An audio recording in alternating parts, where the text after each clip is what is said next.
पित्ते की पथरी के मुतालिक चलिए 5 इंपॉर्टेंट फैक्ट्स जानते हैं। Fact number 1, gall bladder stones किसी भी तरीके से डिसॉल्व नहीं हो सकते, ना किसी दवाई से, ना किसी होम रेमेडी से। फैक्ट नंबर 2, पित्ते की पथरी का दर्द राइट साइड ऊपर अपर एब्डोमेन में होता है, जो कभी-कभी बैक या राइट शोल्डर तक चला जाता है। फैक्ट नंबर 3, अगर आपको पित्ते की पथरी की अलामत है तो सर्जरी ज़रूरी है, और हाँ, सिर्फ स्टोन्स नहीं बल्कि पूरा गॉल ब्लैडर रिमूव होता है। Fact number 4, best surgery minimally invasive होती है, जो छोटे-छोटे होल्स के ज़रिए की जाती है, जिसे लैप्रोस्कोपिक सर्जरी कहा जाता है।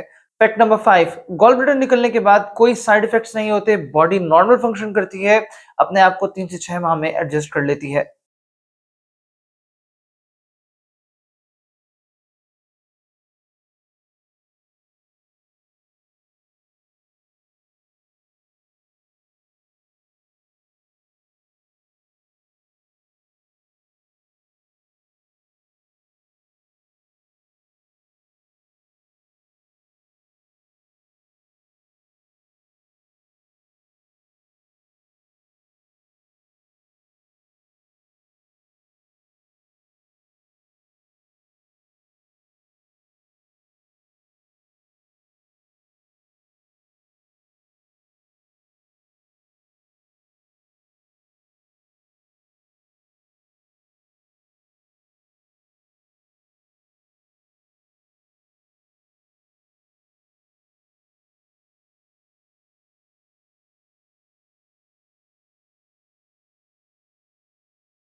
एक आम परसेप्शन ये है कि फिस्टुला का धागे वाला इलाज एक सिंपल ट्रीटमेंट है, और अक्सर पेशेंट इसके लिए मेरे पास आते हैं।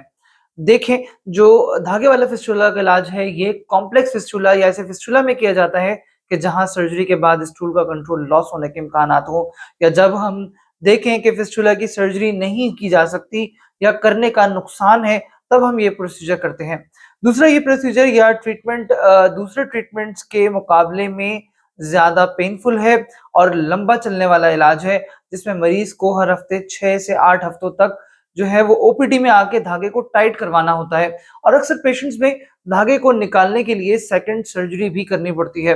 थर्ड, ये कि ये प्रोसीजर जो है वो ओपन सर्जरी की रिप्लेसमेंट था।